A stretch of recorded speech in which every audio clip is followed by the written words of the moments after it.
I'm Jenny-Jaymes and my sidekick, Christian Cano, partner in crime, is coming up next.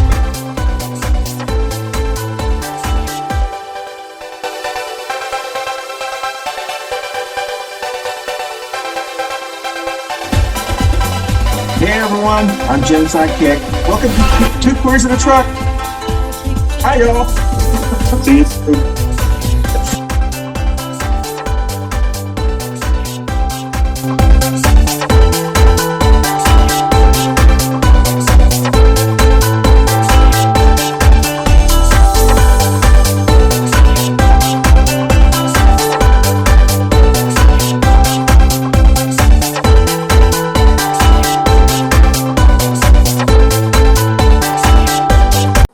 Good morning, everybody. It is Two Queers in the Truck time, and we are giggling because Christian said something funny off the air.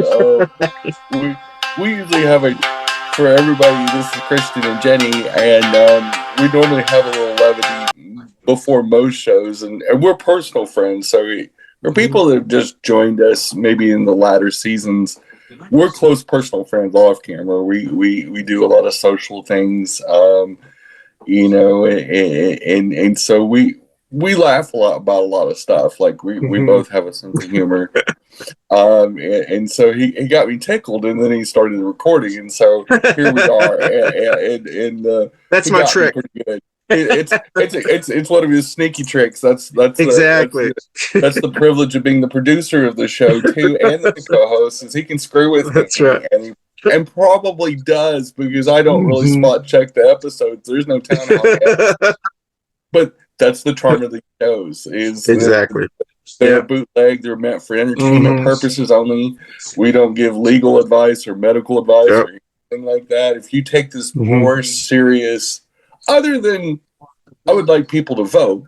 I would love to people, and I know Christian feels the same way. We've been involved in politics and public service for a long time. And obviously, we want people to participate in this democracy, because that way it ensures the next generations get to.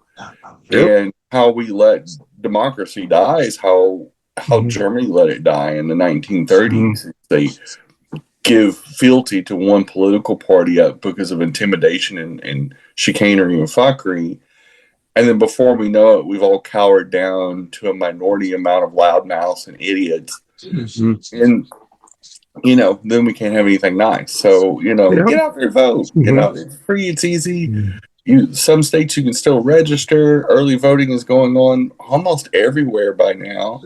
We're well into the early voting cycle. If you're seeing this show, we're actually almost done with early voting. But please, this isn't one of the segments of the show, but absolutely get out there and vote. We'll talk about that more.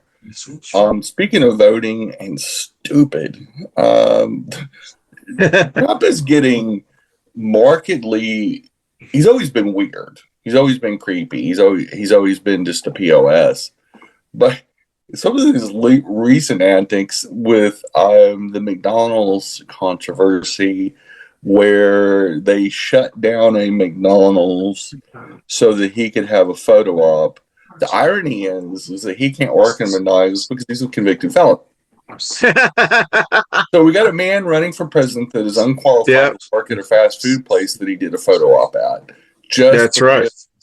Vice President Harris worked at a college job at McDonald's 40 years ago. This is how desperate he is to look relevant, and he looked absolutely ridiculous. But the memes are giving me life. They got him as the new Hamburglar because it's giving way from one felon to another. The McDonald's memes on the internet are almost as good as the yachting and boating memes sinking 4 years ago when they had the Lake Travis debacle in Texas over MAGAs trying to make whirlpools, and I don't know what they were trying to do. Actually, they had their little MAGA flags, and anyway, they sunk a bunch of their own boats because they're stupid. And this McDonald's stunt, nobody's buying it.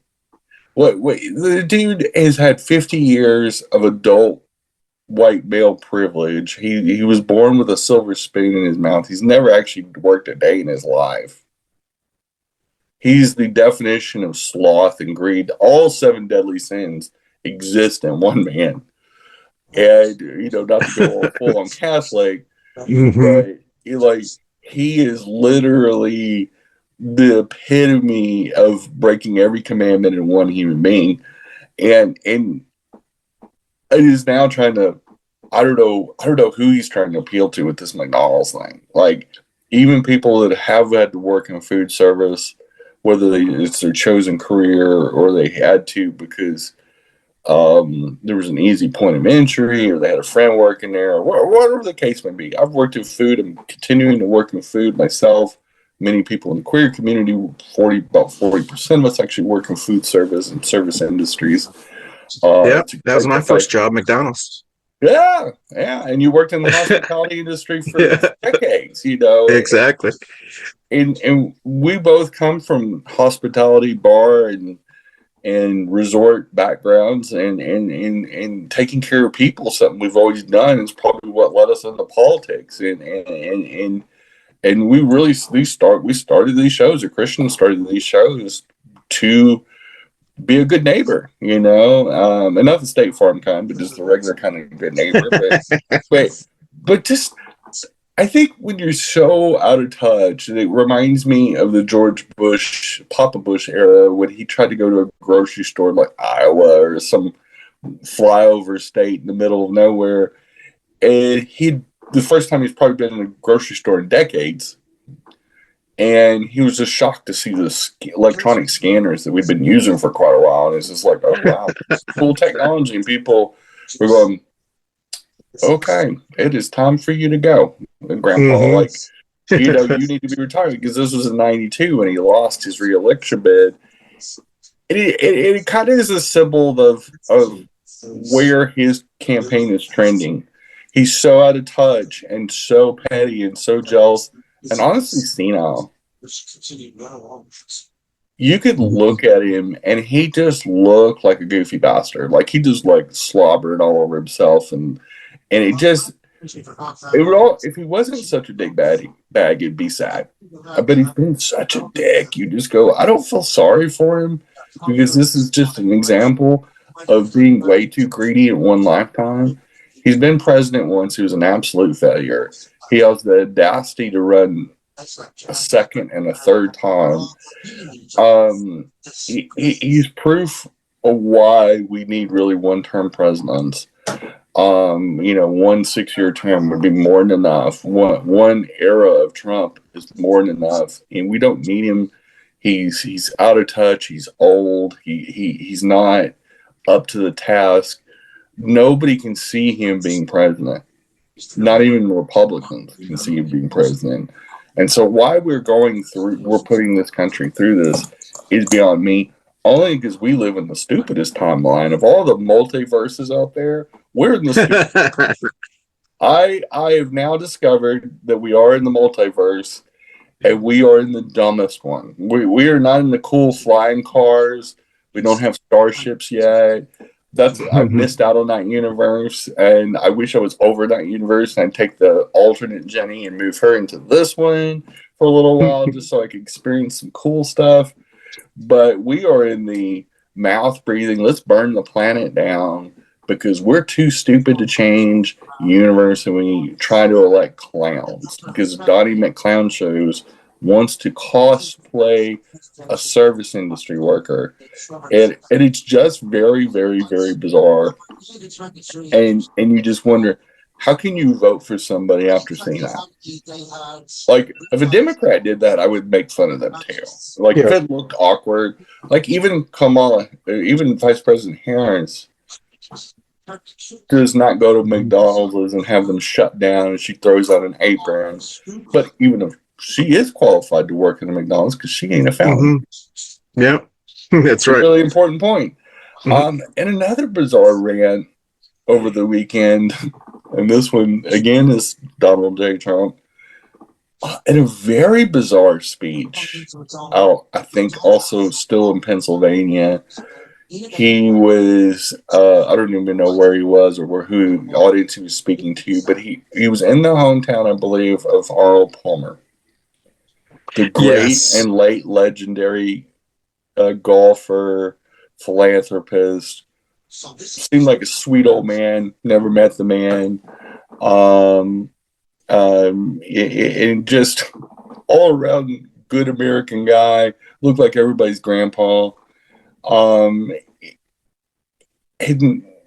Donald Trump usually goes off his notes in his speeches, and especially his most unhinged ones. And he started talking about Arnold Palmer's Special Club. And for you kids at home that are listening, not the club you pull out of a golf bag, but the one between his right and his left leg, and how big it was. Now, the genitalia obsession party strikes again. They call us pedophiles and groomers, but they're the only ones that ever talk about other people's genitalia, whether it's to inspect it, how big it is. They're absolutely obsessed with other people's genitalia and private parts. And it shows, or their medical decisions. And he goes on a rant about, like, he brings it up more than once. Grandpa forgot who he was talking to and is just blabbering away like a basted turkey. And he has no clue where he's at. He's showing more and more. He was at another speech. I think this was in Florida or somewhere, where there was a mayor sitting to the left of him, a female mayor. He looks right at her and goes, "Can you go find her?" And I'm like, whoa, wait a minute. Like, is this guy still allowed to run? Like, is this country, like, you don't even want to accidentally elect somebody that is so far gone. I mean, he is gone. He is cooked. He's donezo, whether it was the pressure, old age, whatever it was.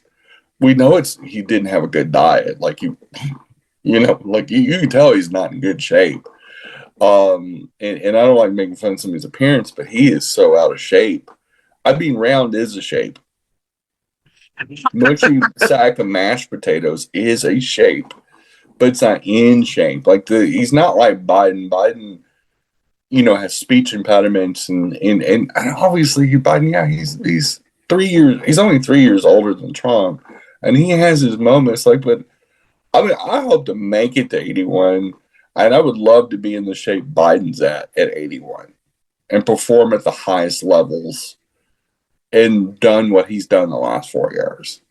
Like, comparing what Trump did in his 4 years when Trump was much younger than he is now, and what Biden has done in the last stages of his career is nothing short of miraculous. And it also tells you how good his team is, including Vice President Harris. That's much younger than Trump, much more qualified. She can work anywhere. They don't have to worry about ankle bracelets or, being a former felon or a national security risk or anything, which is probably a really good quality for a president. Yeah. I just call me kooky. She can talk in complete sentences. She can not ramble on about a former golfer's penis size. Like, she's a functioning human being, and this is where we're at. I think she's going to make a great president. We absolutely need somebody like her in office. She's a breath of fresh air. And her demeanor, she's not old and angry. She's youthful and vibrant, and we need that. Our younger adults need that. They need to see something good. We don't need to keep putting the same rehashed, sloppy, old white guys in office just because they are throwing a tantrum. And we don't need to defer to old white guys, because that's who's really supporting Trump, is old, sloppy white guys. And we need to call this what it is. It's specific people in this country want Trump because he represents them in many ways. Exactly. Racist, misogynist, xenophobic, paranoid, greedy white people. Many of them poor and stupid. And they're stupid. Listen, I'm tired of, he doesn't deserve levity. He doesn't deserve a deferral or a decorum. He acts like a jackass. He's a convicted rapist, a convicted felon, a convicted fraudster. The dude committed tax fraud and got convicted of it 34 times. We gotta say it. We can't just dance around this. And we got to bury the party that put him on this platform after 2024 and 26 and 28. We got to keep on their ass. So this generation of crap is flushed out. Yep. And force them to do better. Force them be the market forces we know how to be and say, look, if you can't perform better, you shouldn't be on the stage, and really shame them into producing better than MTG. The Republican Party can do better than MTG. They have before. So we're up against the first break. We'll be back with some more Two Queers in the Truck. Hey y'all, thanks for watching Coffee and Pandosi, but I wanted to talk about something personal. I have started a company with a business partner of mine called Java Notes Records. And we have an Instagram page, and in our biography, or as the cool kids call it, the bio, we have a link to our Indiegogo page. If you go onto our Instagram or our Facebook, we have a campaign going for Indiegogo, and it's helping us start this company that's going to help so many people between employment, charitable events, things of that nature. We're really doing this for our local community and really trying to help others and create a job for me too. But if you would go to our Instagram page for Java, like Java Notes Records, and I would appreciate the support. Thanks for listening. All right, bye, y'all. So Instagram and Facebook, Java Notes Records. Right, got it. Java Notes Records. All right, thank y'all. Hey, thanks for watching Two Queers in the Truck, and Christian and I just blathering on about craziness in the world today. Y'all be safe out there. There is a lot of Republicans on the road. That's right. Have a good week. Bye. I think one of the reasons America is tired is we're tired of seeing the Republican Party do not even the very minimum of decency. We're tired of basically them getting up and being a bunch of shitheads. It's gotten old. It's not even irritating anymore. It's just gotten old because we hold Democrats to very high standards most of the time. I mean, we let a few slip through there, the mayor of New York, current mayor of New York. That was a little bit of a fuck up. That was bad on New York. We all knew he was not going to be good, and he turned out not to be very good. We let Governor Cuomo abuse his job a little too long. Little of it was hero worship. A little of it was because of how he managed the state during the pandemic. But we clearly, including his brother, looked the other way a little too much. It's one of the things I like about the Me Too movement and the George Floyd movement and the Black Lives Matter movement is it seems to be more and more invading all aspects of life, from the fact that we're starting to hold people accountable. This is starting to turn into the find out era. We're seeing more and more people being accountable for being a dickbag, like P. Diddy, for example. I mean, Mr. Diddy's going to spend a lot of time in prison, unless, of course, he gets, offed. He accidentally hangs himself 15 times, because I'm afraid he's going to go down. He's going to go down for sure, and he deserves to. He's an absolute piece of shit. But I'm afraid a lot of his associates that partied with him that also organize these parties, like Leonardo DiCaprio and a few others, select other Hollywood's elites and entertainers, also participated in this, and the list is quite impressive. And the prosecutor said there is going to be more people named between now and next May. And I'm here for it. If Leonardo DiCaprio was involved with drugging and assaulting minors and trafficking them and all that, throw him under the fucking jail.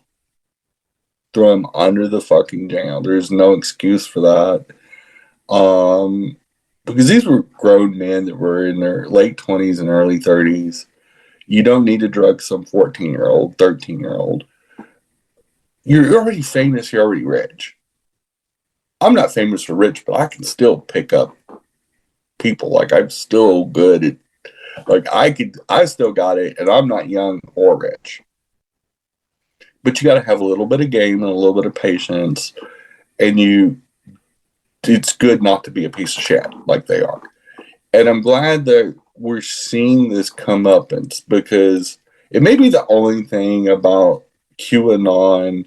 They did push, let's hold people accountable. Let's hold people accountable. And it's the only maybe good thing that came out of QAnon is we're holding people accountable, but it tends to be the people that were saying let's hold people accountable, like the conservative pastors and preachers and celebrities and the wealthy and the famous, and they tend to be conservative most of the time. I don't know about P. Diddy's politics, but he fucked around. Now he's finding out, and he's going to spend the rest of his life in prison, and deservedly so. He wrecked people's lives.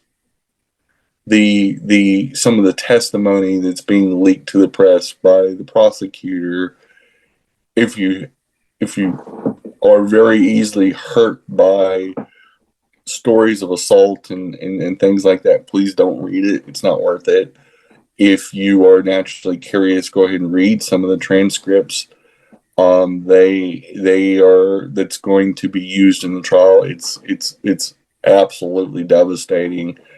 And if there is a hell, may P. Diddy burn in it for all of eternity. And if not, I know he's not going to Valhalla with me, so he can fuck all the way off.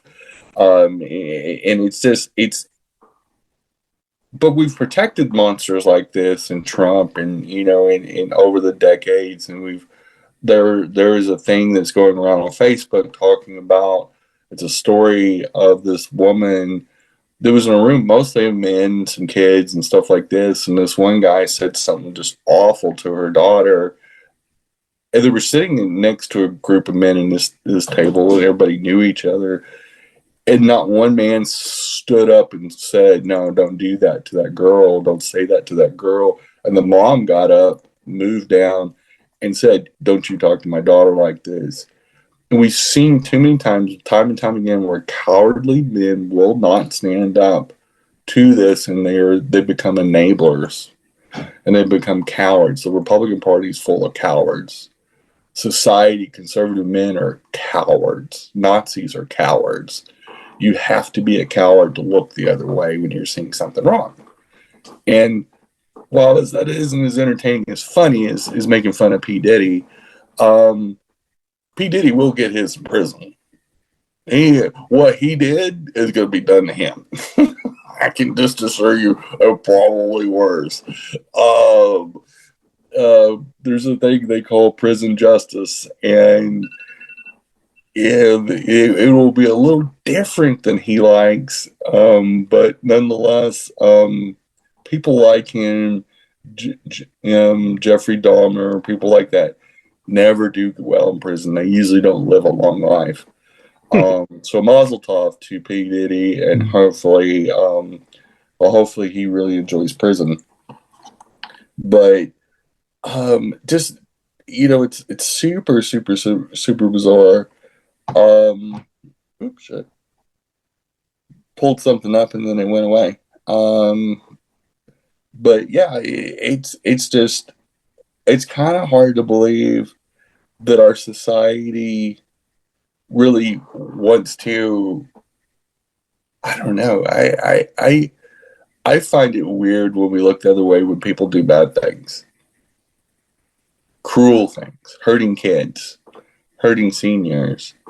But what I feel even weirder, and this came in a personal conversation with a friend of mine, and his sister texted him in the family chat. They have a little family chat. And so their parents, him and his sister, that do this family chat, and they brought up the election, who to vote for. And his sister's in her 30s and of reproductive age, and is pretty much suggesting third-party candidates. And I don't know if it just doesn't dawn on her that a vote anywhere other than Harris is guaranteeing a Trump win. That we have a two-party system. I mean, it's something I've kind of wanted to bring up, and we've brought it up from time to time. There isn't going to be a third-party win in the presidency. We've tried it once in '92, and it just elected Clinton. It worked in our favor that time because H. Ross Perot was pretty much like a Republican light at that time. And so the third-party candidate, all it did was siphon the votes in a Republican majority and allow Bill Clinton to win with 40-something% of the vote. And the opposite is here. Jill Stein elected Trump because she siphoned enough votes in key states in 2016 that kept Hillary. It's a proven fact. Like, you can take the numbers in the 4 or 5 states that if Hillary would have won, but there was just enough votes siphoned off to Jill Stein and the Green Party that it kept Hillary from winning. Can you imagine if Hillary would have been president? We wouldn't be where we're at. We wouldn't be in a post Roe versus Wade world. We wouldn't be talking about any of this. We wouldn't be talking about a ridiculous, old, sloppy, fat, stupid white man posing in a McDonald's. We wouldn't be putting up with any of that. So he would have faded into history and gone back to his little trash can TV show and back to his scams, and it would have been the end of it. He wouldn't have run again. He definitely wouldn't have run in 2020 with COVID raging on, and we would have had a president that actually, I don't know, addressed this. And I find it interesting because there was a town hall, I believe it was in Florida last week, and there was a former Republican that stood up, a Cubano, somebody that voted for Trump in 2016, did not vote for him in 2020, and he point blank asked, I'm asking you how you're going to earn my vote. Address January 6th, address all the big issues that everybody has with you, the mistakes you made in COVID. I'm asking you to do your mea culpas right here. In earnest. And he wasn't up there bashing him. He didn't hankle Trump. He asked legitimate questions that everybody, that's pretty much why Trump's not doing many town halls or doing any engagements where he can be asked questions. He's pretty much avoiding that because he doesn't want to be questioned. But the guy was like literally begging him to say, give me a reason to vote for you. Mm-hmm. Maybe not so bright on his part, but I thought it was at least fair. Like, he seemed like a decent guy that maybe was a little bit misguided and a little bit caught up in the machismo of Trump. And Trump referred to January 6th as a day of love. Not a day of shame or a day of reckoning or anything, but referred to as a day of love. He must have seen a different videos than we did, because nobody actually can, including many MAGAs and QAnon that were there that day, even they don't have the audacity of saying, and many of their own got killed, including Ashley Babbitt. It wasn't, it didn't strike me as a Valentine's Day type thing. I don't know, call me kooky. Maybe that says a lot about Trump's way he loves. I don't know, but Day of Love was definitely not on the menu that day. But what a bizarre answer to to somebody that's literally begging him to give him a reason to vote. And afterwards, of course, the reporters interviewed him, and of course he was like, "Oh no, I'm done." Yeah. Nothing to see here. Move on, move along. Nothing to see. You know, the man that asked the question, you can tell he's done. But we're up again for a second break, and we'll be right back with some more Two Queers in a Truck. Hey everyone, thank you so much for watching us on Two Queers in a Truck. Don't forget, you can watch us anytime at your leisure on our video podcast platforms like Facebook and YouTube. But you can also listen to us, either this show or any of our past shows, on our audio podcast platforms like Apple, Amazon, Google, Spotify, and all of the other ones. So once again, thank you for watching Two Queers in a Truck. I hope you enjoy our show. Hey, everybody, you can catch us on your favorite audio podcast platform, Spotify, and all Apple Store, the Google machine, and whoever else does podcasts. We're on there. We broke in, and we're staying. So enjoy the Two Queers in a Truck on your favorite audio podcast platform. Thanks for listening or watching. Bye-bye. Happy Pride. But that does... It does give me hope to see former MAGAs swing and miss from the fact that I think people are starting to see Donnie McLittlehands as the creep and criminal that he is. And just a bizarre answers, and all of his answers to that man that deserve better, that deserve some straight answers, some like accountability. What Trump is missing and what the Republican Party is missing is accountability, which is why I love the fact that Dick Cheney and Liz Cheney and many other Republicans are speaking out against Trump and saying, this isn't cool. This is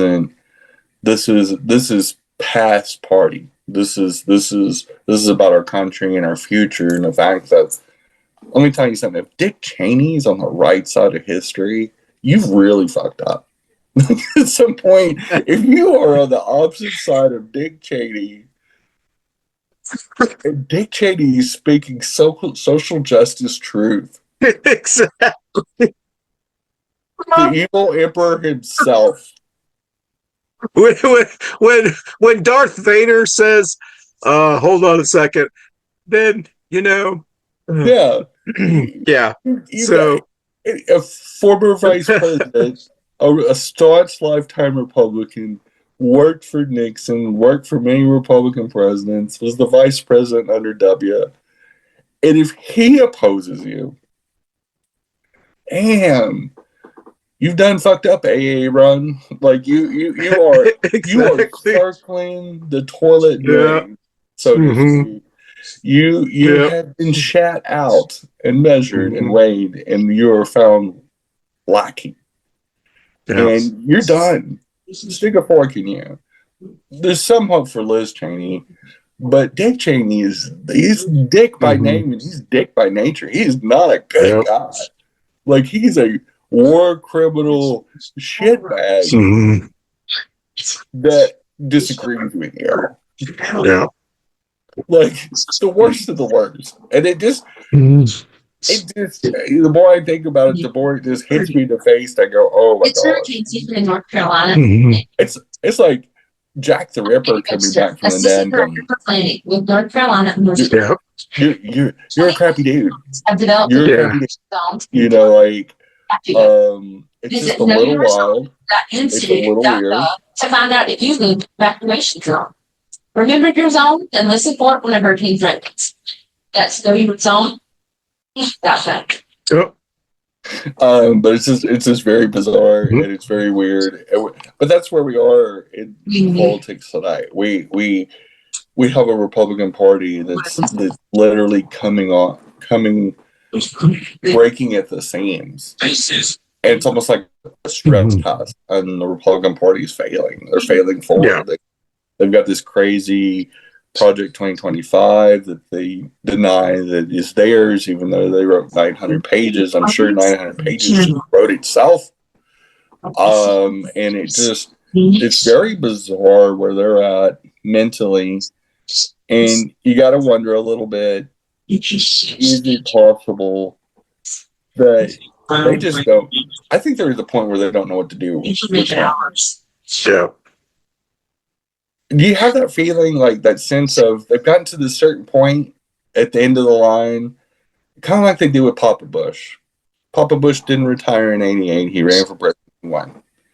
Mainly because the Democrats went up to caucus, and Dukakis said, no, chance being president of the United States. Like he was probably one of the worst candidates Democrats have ever ran in the last 60 years. And it's almost like, Jenny, they know that their party, as we know it, and even as they know it, is not there. And they're just holding their breath to get through it. You know? And to me, it feels like, and this is a terrible analogy, it's what I would imagine someone who is completely drunk leaves a sports bar and just goes, just let me get home. And when I get home, I promise I will clean up my act. Yeah. That's what they're doing right now. They're going like, just let us get through this. You know, I'm just going to hold my breath. And then I promise if you get us through this, Lord, I'll be a better person. Sweet, that's baby. Almost what they're saying. Yes. Sweet 8 pounds, 6 ounce baby Jesus. If you let me not be hungover tomorrow and not die in my sleep because of alcohol poisoning, I will be reformed. I've sinned. You know, exactly. I think they're at the Jimmy Swaggart crying phase where they need to all get on team and go, we've sinned, we know, and we're fucked. And just again, do their man copas, just cleanse themselves, maybe all go to the spa together as a political party, and just say, okay, all the shit bags go across this line, you're done. Your career's over. We've got to reboot this. Kind of like when they reboot different movie genres, like they rebooted the Star Treks a few years ago, and they brought a whole new cast, younger cast, and they did the same storylines approximately, but with a new cast and new wrinkles to the plots. Republican Party's at that point where they need to do some reboots. They need to do some recastings of some roles. And they need to take all of these MAGA freaks, no matter how old they are, they need to just flush them. Just flush those turds and send them packing. Because I really think the Republican Party not only needs a rebranding and a rebooting, but they really need to, maybe they need some Jesus in their life, some real Jesus. James Tellerico from Texas, that's a state representative, and the state legislature there talked about it recently, and he said it best. He said, there is nothing in the Bible about abortion. There's nothing in the Bible about gay marriage. And the Republican Party is fixating on stuff that is not Christian, has nothing to do with the teachings of Christ. And he says, does not represent the teachings of Christ would be loan forgiveness. Teaching of Christ would be healing the sick. Boom. Like, you know, my viewpoint of what Christianity should be as a non-Christian, as somebody that does not attend church, does not believe that Jesus was God, that is not a Christian, I live my life way closer to Christianity's standards of what that should be than these versions of Christianity ever will. These Christian nationalists. First of all, Christ would never be comfortable with Christian nationalists. They wouldn't be in the same fucking room. In fact, he died because of people like Christian nationalists. He was killed by the Romans and the Jews in power. The people in power who killed Christ. And in my opinion, who is killing the white Christian nationalist movement? And there is a point and place where you should be proud of who you are. I don't disagree with. They should be able to be proud of who they are, but do it the right way. Don't pervert a religion that many people follow and love. There's many loving Christians out there. Not all Christians are bad, but the ones that promote nationalism and this fake patriotism that most of them haven't even served in the military in any capacity, and prance around in their little Trump uniforms and want to just slam people for who they are and the tired and poor. Get the fuck out of here. That's not our America. Yeah. There's nothing American about that. Mm-hmm. As a matter of fact, that's the America that we all want to grow out of. Yeah. If you grew up in a poor rural community, your goal is to grow out of it. I don't know anyone in this world that says, I want to grow up and I want to be poor, uneducated, and rural. And hateful. No one says that. Yes, yeah. And hateful and spiteful and bitter. Yeah. And blame everyone else. No one grows up like that. Yeah. But for those who are stuck there. When we were kids, where a book reports about being an astronaut or a star football player or a cheerleader or something cute, we didn't grow up to say, I want to be a hateful Christian nationalist and a shitbag. Yeah. And as an adult that sometimes is like a child, I still don't want, I don't want that for anybody. I don't want that for even the worst of my family members that are just lost in this MAGA cult. But that is a choice. You're not born into it. Because I was born into two conservative families. But I chose to do better. I chose to have compassion and empathy for my neighbors and for our planetary neighbors. I chose as an adult to oppose war at all costs. And I still am anti-war. I think nuclear weapons are the stupidest thing ever invented. There's no upside to nuclear weapons. That's the real abomination, is having the ability to wipe entire cities and states off the face of the earth is, I don't know, stupid. We should be inventing things to clean the air and clean the water. And spend money on that. Books, education, health advancements, healthcare coverage.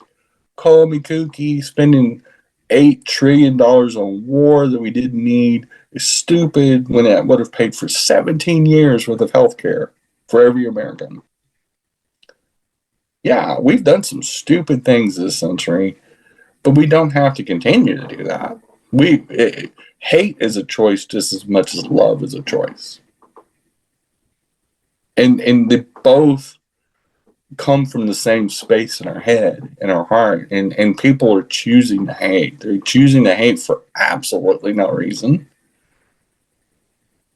I don't know who those Haitians are in Springfield, Ohio, but I'm not going to talk bad about them because they've already survived enough. And whereas that story was funny, it was also heartbreaking because some people in this country actually believe that about people that are legally here through an asylum program that's been around, that was written by George Papa Bush in 1990. The asylum policy we have today stems from 1990 and a Republican. That's what made those Haitians be legally here. How about them apples? Yeah. And that's all we have for today for Two Queers and a Truck. And we'll see y'all next week. We'll dance on out. And I hope everybody's safe. And please go vote. Please go vote. Still got time. Y'all. Bye-boo. Bye-boo. Here we go. Hey, y'all. Thanks for listening to Two Queers and a Truck. And we appreciate y'all. And most of all, and I'm going to say this one more time since we still got time, election is here. Please early vote. Save yourself the headaches of day of voting, but if you can't, get out there on the day of and vote. Like, we still got time. You still got time to go out and vote. It's not too late. Do yourself a favor. Don't be, I woulda, shoulda, coulda. But yes, I did vote it, and get your little voting sticker and be proud of yourself. Thank y'all so much for participating in democracy, and we'll be with you next week. See y'all. Bye, y'all. Bye, Boo. Bye, Boo.